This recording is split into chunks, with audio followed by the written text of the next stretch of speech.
Salut les amis, bienvenue sur Cook with Katie. Première recette de ma série pour la fin de l'année. Je vous montre comment faire un rôti d'entrecôte de bœuf. On appelle ça aux US Prime Rib Roast.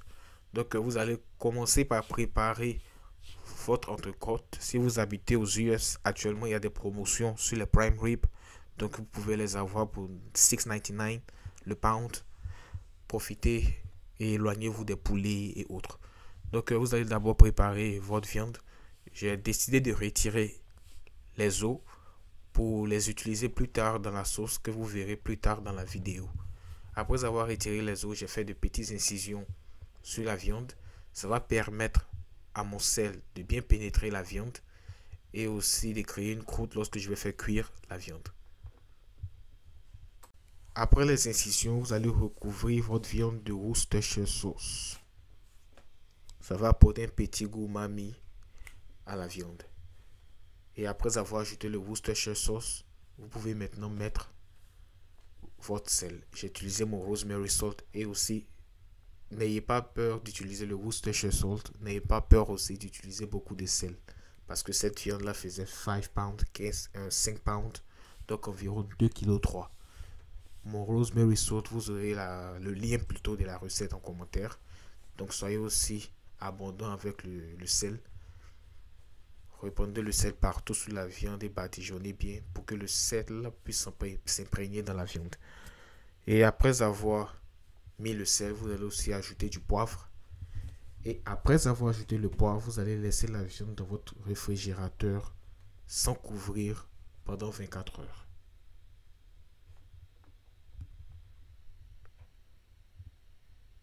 N'oubliez pas aussi d'assaisonner vos côtes. Et n'oubliez pas aussi le black pepper, c'est-à-dire le poivre noir.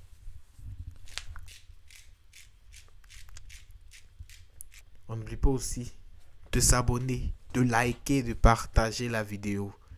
Ceci est une recette purement américaine. C'est très populaire ici pendant les fêtes. Si vous n'avez pas envie de manger de la dinde ou du poulet, vous pouvez faire ça. Faire un petit sacrifice, ça peut nourrir environ 6 à 9 personnes. Et on va mettre au four à 375 degrés Fahrenheit pour environ, je vais dire, 45 minutes. Pour la seconde marinade, vous aurez besoin de thym et de romarin. Je vais dire 5 branches de thym et 5 branches de romarin. Vous retirez les zèbres ou les feuilles pour être plus précis et ensuite vous les hachez très finement.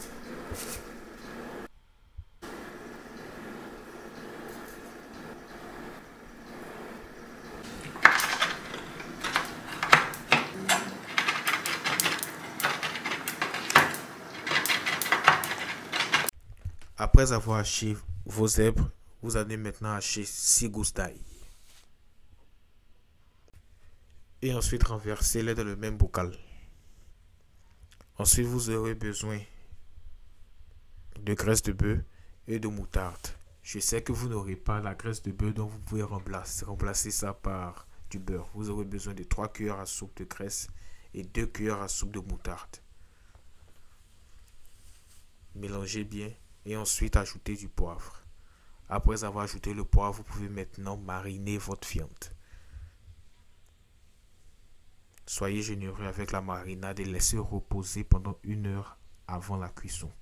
La cuisson se fera à 170 degrés Celsius pendant 3 à 3h30 dans le four. Ou jusqu'à ce que la température interne atteigne 110 degrés Fahrenheit. Donc je vais dire environ 40 degrés Celsius. 45 degrés Celsius. Donc pendant que la viande cuit dans le four, vous allez attaquer votre sauce au jus.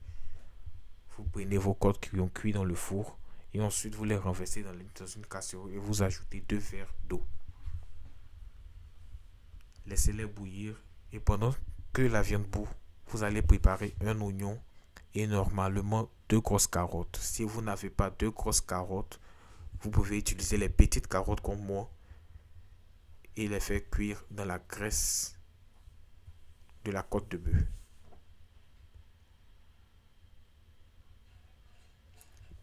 grillez bien les légumes. Et lorsque les légumes commencent à prendre de la couleur, vous les renversez dans le mélange, ou plutôt dans l'eau de côtes de bœuf. Laissez cuire pendant 3 heures. Pendant que la viande cuit et pendant que votre sauce aussi est en train de cuire, vous allez préparer votre horseradish sauce. Vous aurez besoin d'un verre de mayonnaise, d'un tiers de verre ou un tiers de tasse de crème, de votre horseradish noir et fort,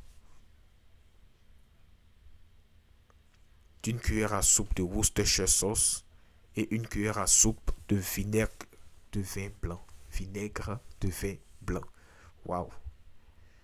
Mélangez bien et ensuite ajustez avec du sel et du poivre. Après le sel et le poivre, vous pouvez maintenant finir avec le zeste d'un citron et le jus aussi d'un citron jaune. Mélangez le tout et ensuite ajoutez de la ciboulette et laissez reposer au frigo pendant environ 45 minutes au moins avant de consommer. Ça va permettre au horseradish de vraiment s'imprégner dans la sauce. Pour la purée des pommes de terre, c'est simple. Vous avez ma recette de purée des pommes de terre déjà sur ma chaîne YouTube. Mes petits twists, j'ai utilisé cette fois-ci le heavy cream et un peu de lait évaporé. Et j'ai ensuite ajouté de l'ail. Lorsque le mélange a commencé à bouillir, j'ai juste renversé ça sur mes pommes et j'ai mélangé. Salé et poivré, vous avez votre mashed potatoes ou plutôt votre purée des pommes de terre.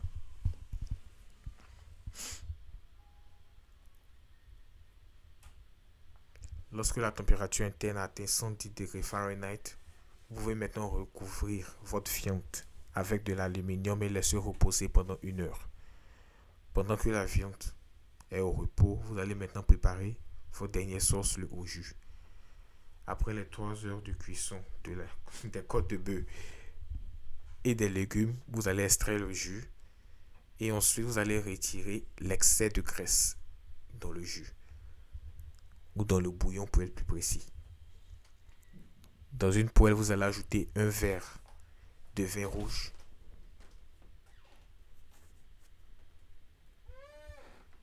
et une cuillère à soupe de vinaigre balsamique. Lorsque ce mélange est réduit, renversez-le dans votre bouillon et ensuite ajoutez 2 cuillères à café de Worcestershire sauce. Un peu de sel, goûtez pour voir si le goût vous plaît. N'oubliez pas aussi d'ajouter un peu de poivre. Une cuillère à café sera suffisante. Mélangez le tout et lorsque le mélange est bien réduit, vous ajoutez du thym et 3 cuillères à soupe de beurre non salé. Après avoir fait reposer la viande, vous allez maintenant préchauffer votre four à 500 degrés Fahrenheit, c'est environ 375 degrés Celsius. Et vous allez laisser la viande cuire pendant 10 minutes. La température interne sera d'environ 130 degrés Fahrenheit. Ensuite, vous aurez votre viande et ça, c'est votre prime rib roast, le vrai nom en anglais. J'espère que vous avez apprécié la vidéo. J'espère que vous allez tenter cette recette. C'était ma première recette de ma série pour la fin d'année. N'oubliez pas de vous abonner, de liker, de partager. C'était Cook with KD. À bientôt et bonne fête de fin d'année à tous.